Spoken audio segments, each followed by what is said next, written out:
If your point is to make money from the community, the strategy is wrong already. Gen Z, they can smell the a mile away. Do it very authentically, not asking for anything in return. The money will come eventually. There is never enough time for work. If you're good at something, you will get more work. If you cannot trust people, you're always busy.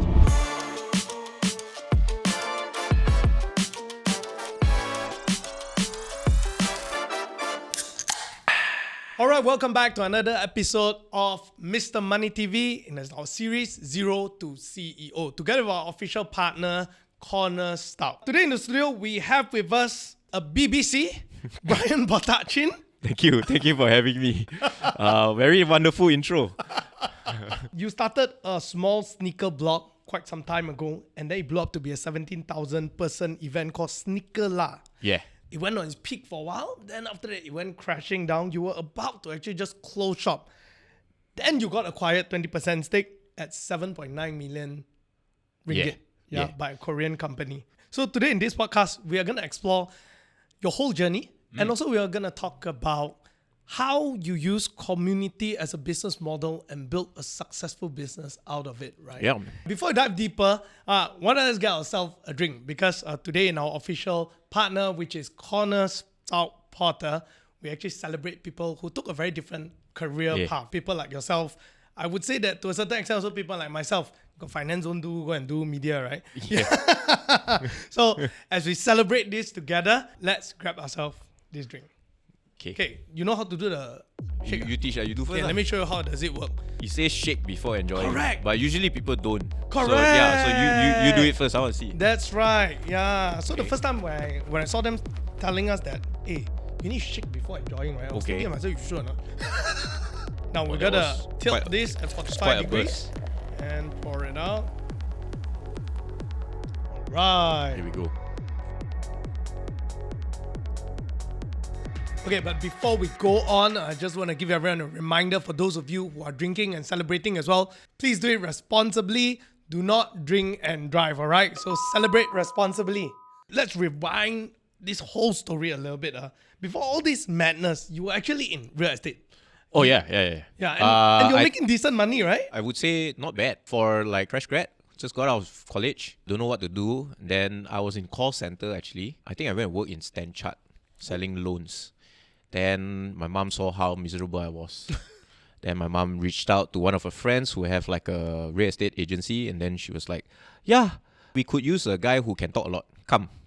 Then I just like, okay lah. At least I get to meet people lah. So I did work there for like 2 years plus, almost 3. And I learned a lot from selling houses lah. And since the fact that you've been working there for about 2 to 3 years, right, you're doing pretty well. I would say that the income easily is about 20, 30 on the good times, right? Yeah, whenever you sell some properties and so on. So what got into you that one day you just decided to just leave the industry as a whole and then go and work in a shoe retail shop? Yeah. It's a total downgrade, right? Okay, so you earn all this money, you're young, and then you sure go and spend one ma.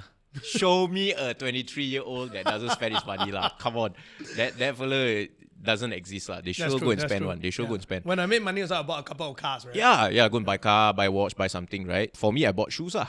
That was your poison. I was very obsessed. I think I was just going to the shop every week, just seeing whether there's new shoes, and then sometimes I'm like, hey, come on, sell cheaper. Or, I buy 3 pairs, you sell me cheaper. I realized like throughout the months leading up to my resignation from real estate, I was just spending a lot of time in the store, just hanging out. Even if I'm not buying, I just go there and hang out. Wow.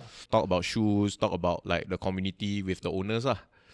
Then one fine day, the owner was like, hey bro, how come you here every day? You don't need work one Then I was like, actually why am I here? Then after a while, I told him like, I don't really want to work my job. Then he was like, okay lah, you come here and work lah. Since you so pandai talk and you like shoes, you come here and work lah. But there was like a bit of a conversation before I agreed to join. I said, if I come on, there is only one thing that I want, that I will not be stuck at the shop the rest of my life. If I join, you need to have a plan for me. Either we do it together or means there is like career progression lah. He was like, okay. Then the blog started. I'm working in the store. I'm basically a stock boy. I realized I'm actually the first person in Malaysia to look at these shoes. right? Yeah, that time our phone is still WhatsApp. It was a new thing. Yeah. I will ask when is the release date of the shoe, and like maybe a few days before the shoe is being released, then I will like put some pictures up. So we garnered a lot of views in the beginning because there was nowhere else to look at these pictures. You know, sneakerheads, they want the details, what kind of suede leather they use, you know, like then what kind of sizing do you need, size up, size down, you know, that kind of like nerdy stuff about the shoes lah. That's how we garnered the following in the beginning. Question for you is this, right? Because during those days, it wasn't like the shoe culture is so mainstream like today. Back then it was extremely neat. You buy a pair of shoes, buy a pair of shoes, end of story, right? For most people. The whole idea of one person having like 10 shoes, it's not really existent for most people. What was it that got you to say, well, I think there's something here that I can invest my time into? It's just, I like this stuff. I'm nerding out, and like I do not have an outlet. You get what I mean? Like there's nowhere else that I can find this. Right. So why don't I become the outlet? I feel like there is a gap in the market. Nobody is doing it. So I'm just going to do it lah. I have no data. I do not know how many people are sneakerheads in Malaysia. Just put it up. I've got nothing to do in the store. Right? There are days that nobody walks in so. Count stock, take picture, put up, nothing to do anyway. Done really. You're done for the day already. You just count the stock, then you sit there lah. Then you just hope got people walk in mah. I think the blog also helped with getting the word out. This shoe is available in store. Where can you buy it? Right? And then it moved on to not just the store that I was working at, it moved on to other stores in Malaysia. There were like a few sneaker stores. So I approached, talked to them, hey, I'm actually starting this website. Can you imagine? I am actually working in a competitor store, and I'm going to your store to take pictures of your shoes. And it's quite like, what the hell are you doing here, bro? You know, you're like enemy, you're not supposed to be here. That's right. But I convinced them to say that I'm actually promoting your shoe, I'm promoting your store. They saw value in it lah. All the bosses, they were very supportive lah. Now, here's where it gets really, really interesting, because it was during that period of time that I remember there was this whole thing that came out in the business world as well. And today, it became the backbone of your whole business, in fact, my business as well, which is community building, right? Yeah. Like what you said, entering in there and then seeing that no one talks about this thing, but we are interested in it. And so the mere idea of just help people to understand this thing better, right? And eventually a whole community build up, right? Yep. I just want to fast forward very quickly, Okay. right? Which is when you build up this whole community, then you went all the way up after COVID, when things slow down again, you actually landed with an investment deal with a Korean company. Yep. After they invested in you guys, they actually suggested that you guys should turn yourself into a trading platform. This is definitely the more profitable opportunity, right? That you can take hold of. But instead of doing that, you turn that down and tell them that community is our asset and that's who we are. And we want to stick with this path. So what is the whole idea behind? How important is community today, not just for SneakerLah, but in all business, in your opinion? Any business that is really thriving right now is based off community. Let me give you an example. There's this fashion brand from UK called Represent. It's headed by George, the brothers actually, George and Michael Heaton. I think how they garnered community is to be front-facing, to be the face of their brand, and to show them like, hey, this is what happens behind the scenes. This is how we hustle. This is how we pack your products. So there's a YouTube channel, IG got community. Let me use another example of local brand. They are the top selling brand in our store. Serious? Yes. And they don't really post things on stories, or they don't really post things on the IG posts. Most of it is done through their community channel on IG. It's giving them the access to the community and telling them, hey, actually, I want to produce these pants. So coming back to business, it's really powerful when you have a community behind you and you do not ask for anything in return at the beginning. I think that's the main point I want to make, the first point. If you do it very authentically and you're not asking for anything in return, right? You're just like, hey, I'm just here to tell you that this shoe is releasing at this shop. That's all I'm telling you. I'm not making any money. I'm just telling you where to go and buy the shoe. Or I'm going to do this event. I'm not charging you for this event. This event got people selling shoes, other brands selling clothes. You just show up. Eventually, 2 years into SneakerLah, we started charging 10 ringgit per person. That time, right, 10 ringgit for an entry is unheard of. Right? Right now, we got events, lifestyle events doing 30, 50 bucks. It's quite normal these days. But in 2017, we are like the first. When you already establish that I'm not here to rip you off from the beginning, we're really here from the community, for the community, and then eventually when there's an ask, people will willingly help you and pay. Yeah, that's right. With that in mind, our team actually prepared a question for our special segment called Made to Be Different. Now, we know that the corner spirit is really about celebrating people who are willing to take a bold step to pursue a different path and make something of it. And you're definitely that guy who actually built a community that end up helping you to land great opportunities in the business world today. Now, this is the question here. You are not your typical corporate guy, and SneakerLah stands as a testament to building a powerful, loyal community. What is the secret behind connecting deeply with our audience? And what can brands or businesses learn from this? So to put it in short, what's the secret in actually building a community? Authenticity is one. Young people these days, they grew up with social media, and we are using social media as a tool to connect the community, right? But because of that, they're so used to seeing what's real and what's not real. They can tell already. 50, 60-year-olds, they go on IG or TikTok and then like, they see some AI video, they're like, oh man, what's happening to the world? But if you show it to a Gen Z, they're like, hey, that's AI lah. You cannot tell me, like they can smell the bullshit a mile away lah. Let's just put it that way. People can tell lah, like whether you're really doing it for the community or you're just here for fame, right? A good example of authenticity, a friend of mine, Nigel from Cap City. He just started out just giving out caps on Fridays. That led to him being like the most recognizable Chinese fella in Malaysia right now. If you're real from the start and you're really authentic, people will just be drawn to it lah. Second thing, besides being real, you also involve them. You want to be community, but it's like one way. Tak boleh mah, right? True. Right? Let's say I just post only. Cannot comment one. Doesn't work what? Right? So there has to be a conversation. It's like a relationship lah. Yeah. If it's only one way, then it won't work lah. Yeah. So I think this too is the key to building a good community. That's a very good one. With that, I'll follow up with my own questions from here, which I believe a lot of business people out there or people who are thinking about building community. Because today, right, even if you don't start a business, it is not that hard to build a community. I mean, whether can you sustain or not is another story lah. The thing is this. Probably for every business or everyone when they're starting the community, they'll be asking this question, how do I survive? Because authenticity also means that I'm not going to monetize my community immediately. There will come a point, which we're going to talk about later. But in beginning, how do I survive? Okay, I'm just going to use SneakerLah as an example. Okay, when we first started that website, it's called masses.com.my. The idea was to bring something which is very niche, sneakers, streetwear, lifestyle, to the masses. That's how I'm going to make money from that website. And the community part is a separate thing. You can funnel it to a Telegram group, Facebook group, or even a WhatsApp group. And you are just hanging out.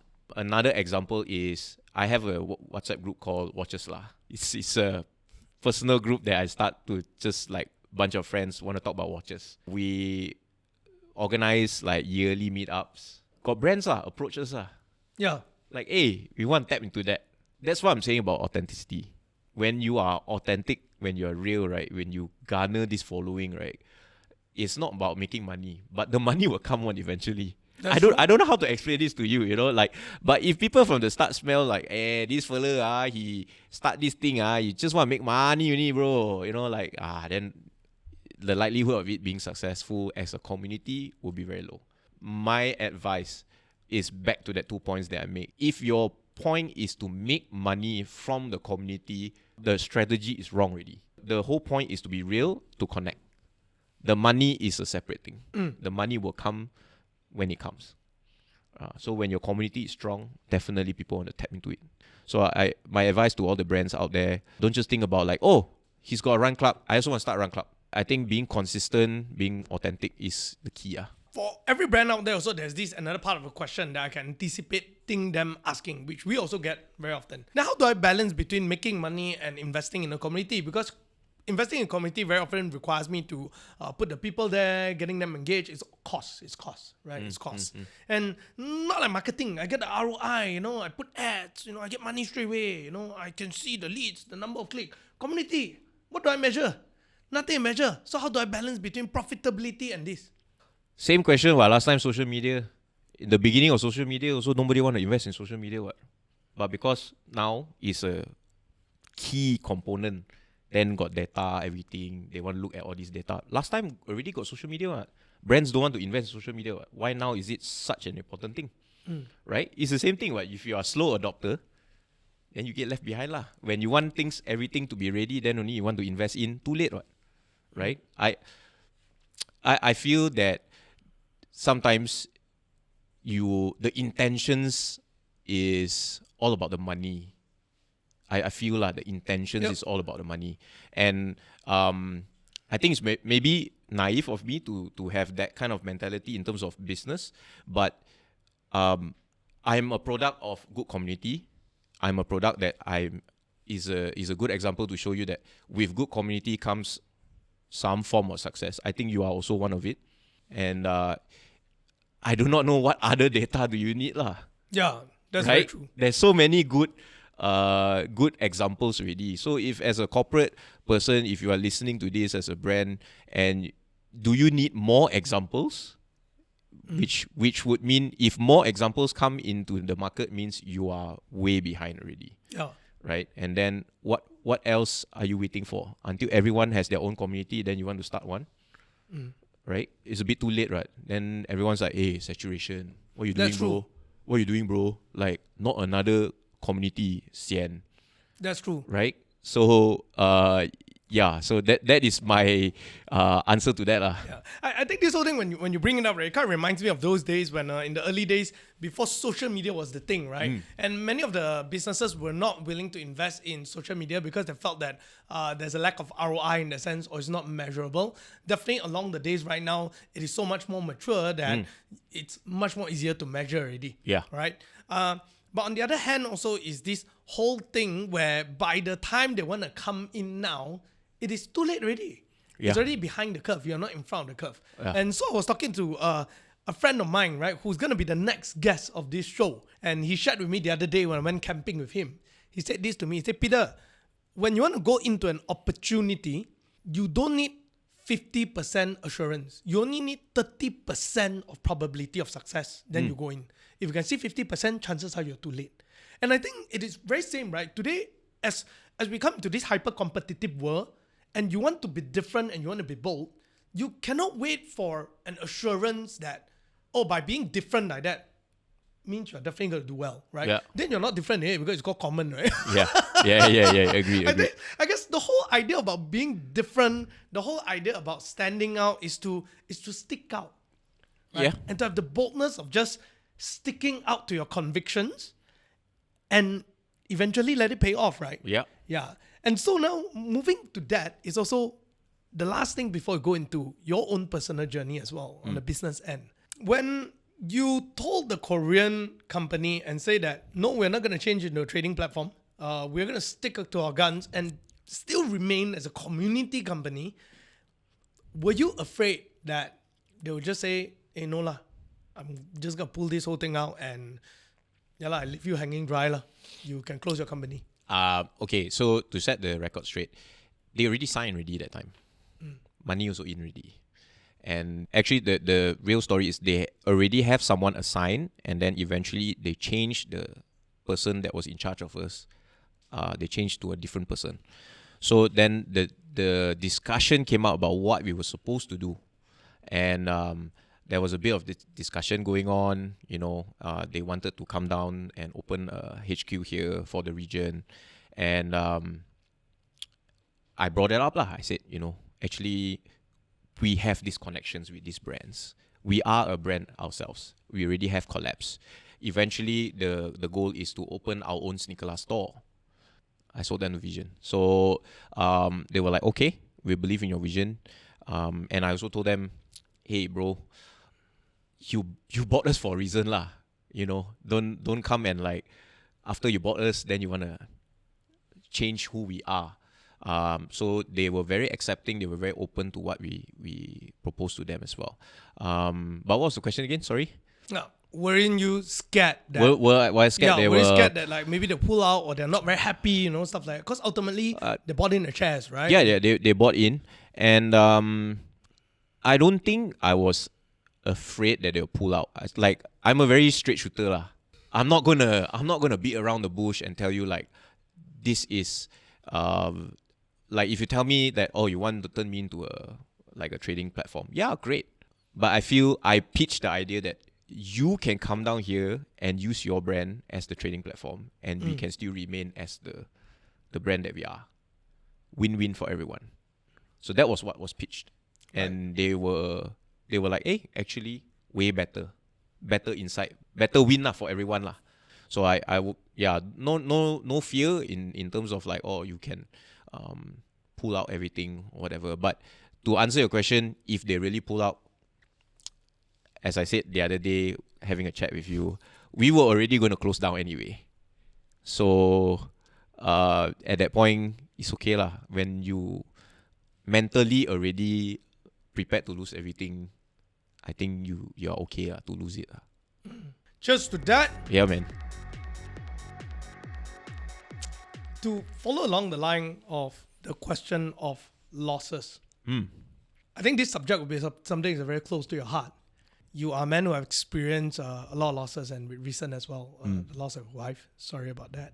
How did this whole incident of the chance of losing your company and the chance of, and then losing your wife, how did it change your perspective about life? Does it make you define life and success a bit more differently from last time? Extremely different. What success means to me also is very different really these days. If you ask me what's my version of success, it's just, like the typical lah. You go into a restaurant, then you see how much it costs, you order lor.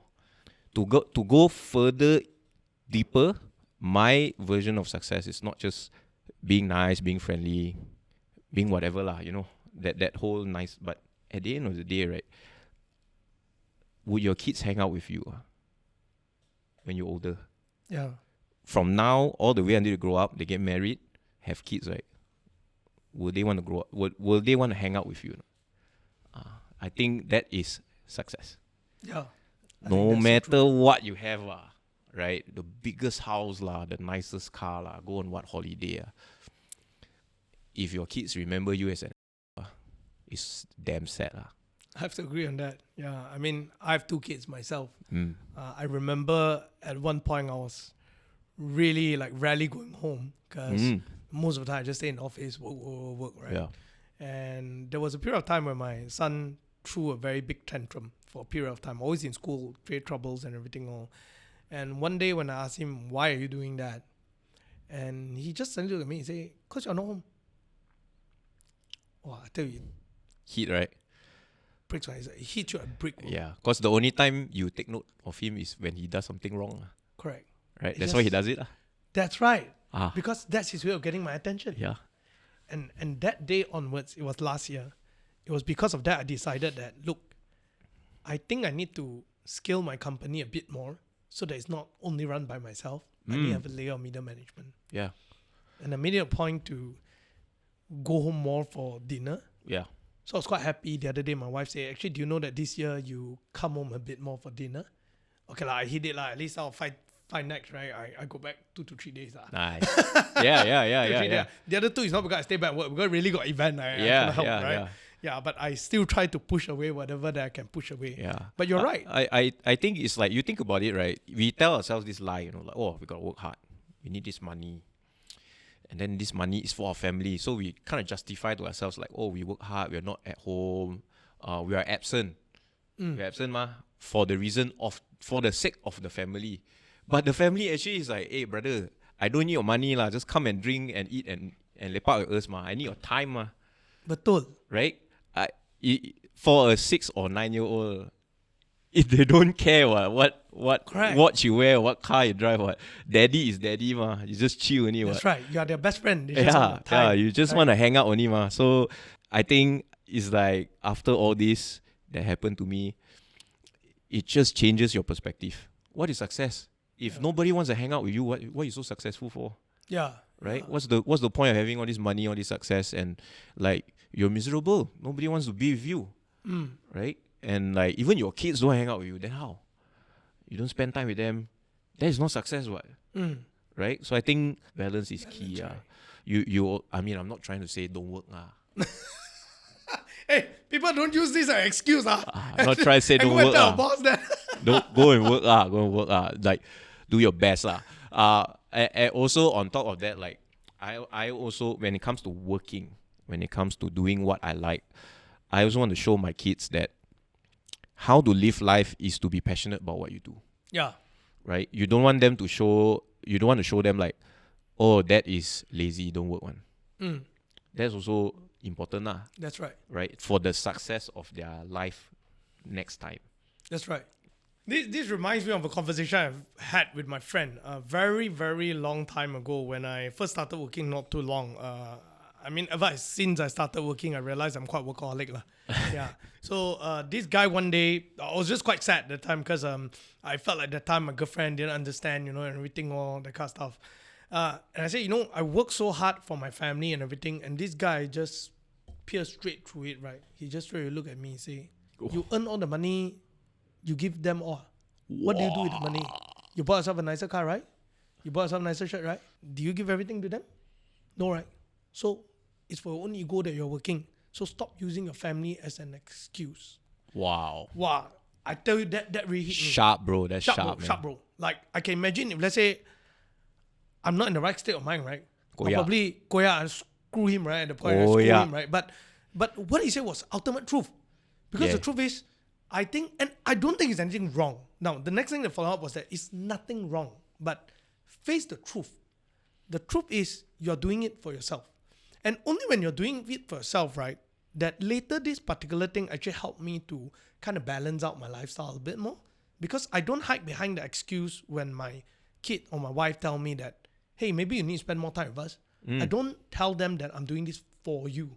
Yeah. But I always tell my wife and my kid this one thing, similar of what you tell them, right? Is that I want to show them that you can do what it takes to pursue what you love. But you're also realistic enough to understand certain limitations. But you're daring to challenge the boundaries as well. Like, I left my job in insurance, doing a media company. Oh, poor as. Yeah. I did totally understand that. The few years, you really change your whole lifestyle just to do this. Yes. And you question yourself, right? Like, my wife went to government hospital, give birth during that time, and all her friends gave birth in like private hospital. Go, today is very expensive, the confinement and whatnot, right? Yes. Yeah, and I became the guy who bought like a $400 yok choy for her, and then cook for her at home, stay at home. Then I became the chao zai gong, every night I was just bathing the kids. So until today, I watch my kids' backside, right? Because of that. Yeah. So nothing to shout about, nothing glorious, but I feel proud that what am I trying to show them is you can pursue a path for yourself. And I think that is what matters. But at the same time, then there's this part about balance, right? Like, I think you and I share something very similar, which is we dream quite big. Yeah. Yeah. We don't say it a lot. We don't shout it out that much. Like, I notice in your Instagram, social media, you don't shout a lot about like, wow, I'm very great. But the things you do is quite clear that you're heading towards something big, right? You're not dreaming small. And it requires a lot of work. Oh, yeah. And whether we like it or not, we need to find the harmony between family and pursuing a goal and dream. Yes, the part of pursuing it is also a part of setting the example. The part of then, when do we say, okay, I'm not going to sleep every night in the office to get this done, but I know that here's the limit. I'm going to be willing to spend this time with my family. Yeah. Now, for you, I believe you definitely have went through that. A lot of adjustment as well. Can you share with us a couple of lessons that you have learned throughout that journey that maybe for someone like myself or people watching out there, they can pick from it and apply it in their lives? Wow. Lessons. There is never enough time for work one. There's never enough. Like for example, like you said, like, have you heard this saying? The reward for good work is more work. Have you heard the saying? Yes. Yeah. Yes. It's because Now they you are say good yes. and efficient, people will come and find you for more work. Yeah. Right? So if you are good at something, you will get more work to do. And more work comes with more money. Right? That's number one. Another lesson I learned is also, I realized this much later in my journey as a boss, as an employer. You want to go fast, you go alone. You want to go far, you go together. There's a lot of times when the founder is like really caught up. It's like, I am the vision guy. I'm the founder. Like you must understand me. And like, it's bullshit lah, bro. If you are always working, you're always busy, no matter how big the company is, something's wrong with you as the employer. You cannot let go. You cannot trust people, and therefore you're always busy. Yeah. So I am also, in these past few years, I've been telling my boys, no matter how big the company gets, if you do not let go, you will always be busy one. So like, for example, that day, one of my guys, we all agreed, let's go running together. Then they were like, this guy said, oh, boss, I can't make it. I need, there's a shipment coming from so-and-so brand. I need to be there. It's their first shipment, so I want to be there to make sure everything okay. Then I said, bro, whether it's brand A, brand B, brand C, we've done this 1,000 times. Whether it's the first time or the 1,000th time, it's the same. The stock comes down from a lorry, it goes into a storeroom, put into system, done. You be there for what? Right? Then I told him this. We already have so many stuff. If you want to be there to see, you will never be free one. No matter how many people are hired for you, you will never be free. You need to let go. You need to trust people. And it was very hard for me in the beginning to do that. Because I have like that image or that vision that it has to be done this way. It must be this way, my way or the highway. Cannot lah. If like that, you just do alone. Because if you want other people to be in it and you want to grow the company, you also need to get information, get feedback. And it's like, I have this painting. I already paint the base. Oh, now you want to join? Okay lah, you paint lah. You also start painting. You paint. But you cannot say, hey, you cannot use this color. Hey, you cannot like that. Your stroke wrong. Paint lah. You want to paint together. So I feel like you have to be very open, and that you cannot be, everything is my way. Yeah, that's one thing I learned also recently lah, in these past few years, to let go, to let other people take over certain things in the company, which was like very painful at first.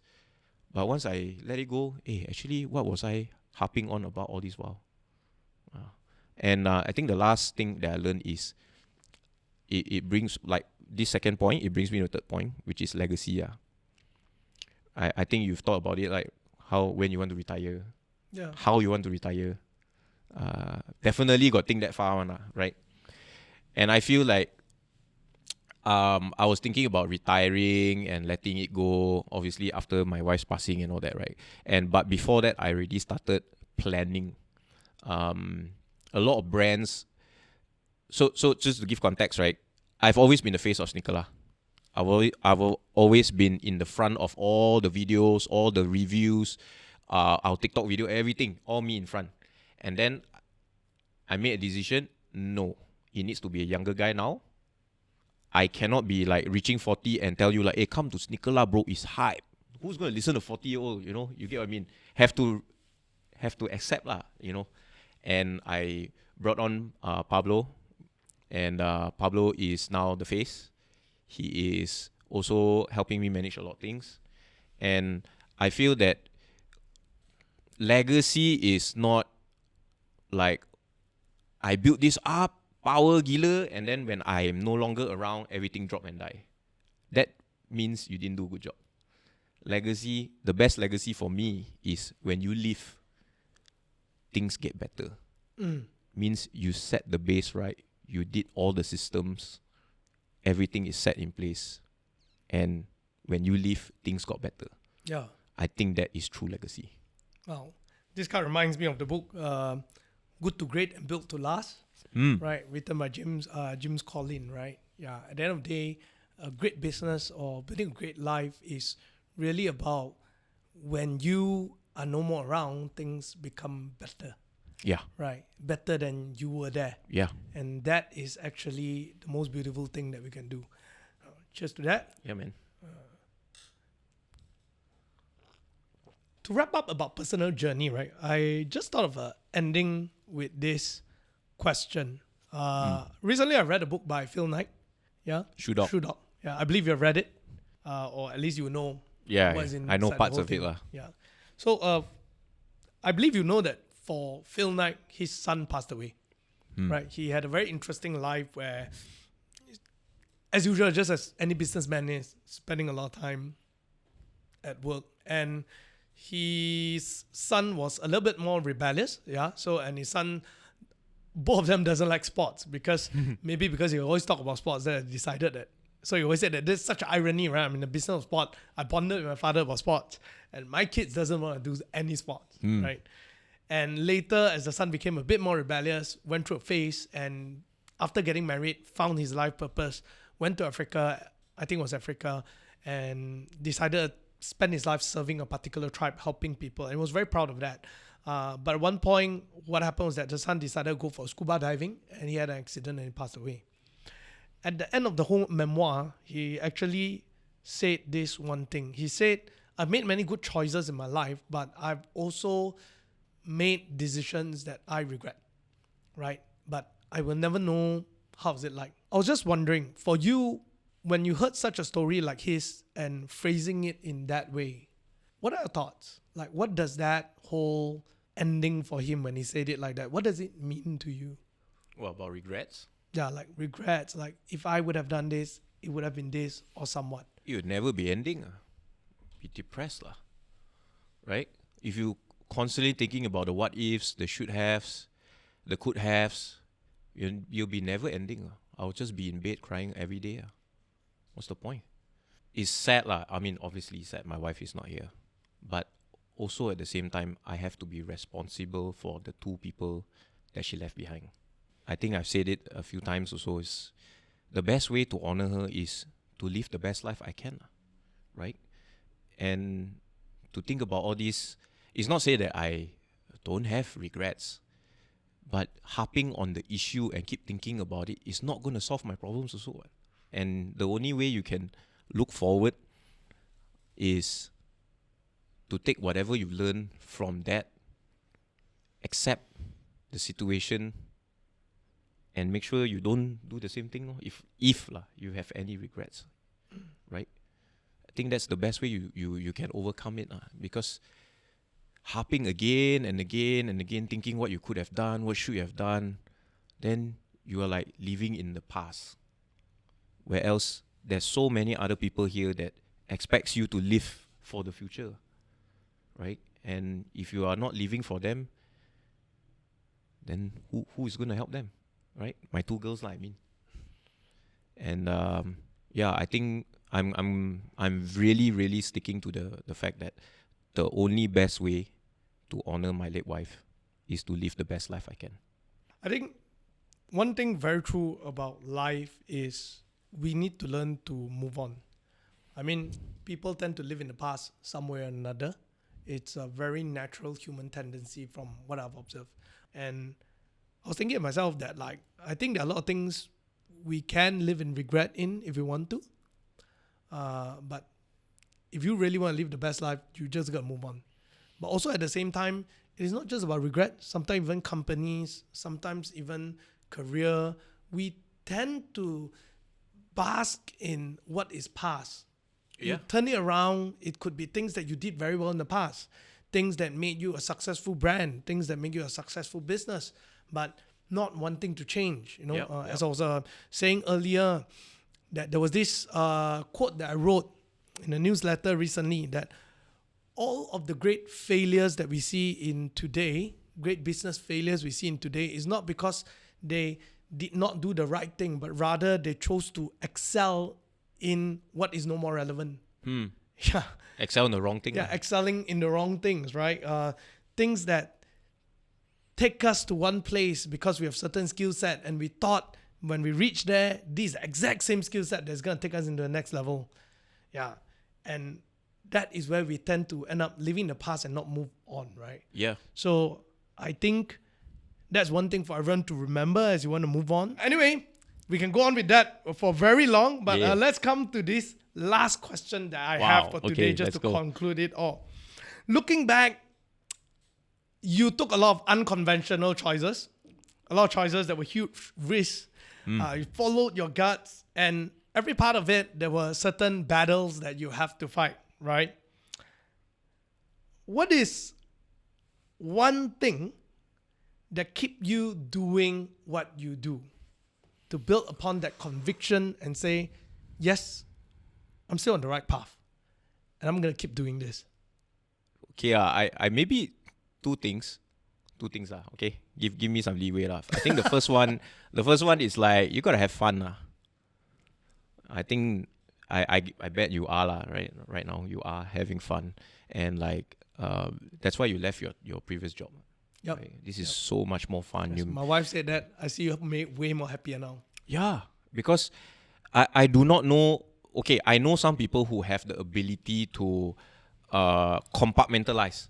I will work this sucky job because it pays me this X amount, and then I'll take this money and go and enjoy the other part of my life. Some people can do it one, right? No knock to them. Beautiful, go and do it. The mundane, they can live with the mundane. They can do it. There's also people like me who I cannot, because if I'm miserable here, it affects every part of the life. You get what I mean? Not? So like, it's like a wheel. That's right. For the way I see it is I'm like a wheel. Right, so if you go balancing, you do balancing on your tire, right? If one part heavier than the other, it will not roll properly. Yep. Right, so it has to be balanced. You know, one part cannot be heavier than the other. Yep. So if let's say there's one part weighing the tire down, right, it will not roll properly. So that's how I view it. I need to be happy here and everywhere else happy. You know, it leads into everywhere else. If let's say I am having a relationship not happy, everywhere else also gone, right? Yep. You're like right? me at that. Spill so, over. Right. So if let's say not happy at work, go home also not happy, gado with girlfriend, then everywhere else also not happy lah. You become an asshole lah, right? So number one, you need to have fun. You need to be happy with what you do. That's for me personally. I know some people who, I don't need to be happy. I just need the money. I'm happy already. Okay, that's you. Second one, I think is you need. I think we had a previous conversation. I said this. I think you need trust. I think I stand by this. People need to trust you. Like these days and this day and age, right? A lot of people can just say whatever they want on social media, and like, you know, it's like, oh, okay, you're not a man of your word. You know, like, you can just say whatever you want, or you can hide behind like a digital account, right? And just say whatever you want. And like, I feel trust is super important. You need to be a man of your word. If you say you're going to show up, you're going to do this, you better do it lah, right? And I think it's getting rarer and rarer these days, which brings me to my last point, which is, this is something I learned very, very young in my life. Trust makes the world go round, not money. If people trust you and what you do in your community, therefore you have the success. Same goes to me. They trust me, They trust that I will do a good event. That's why they show up for the event, right?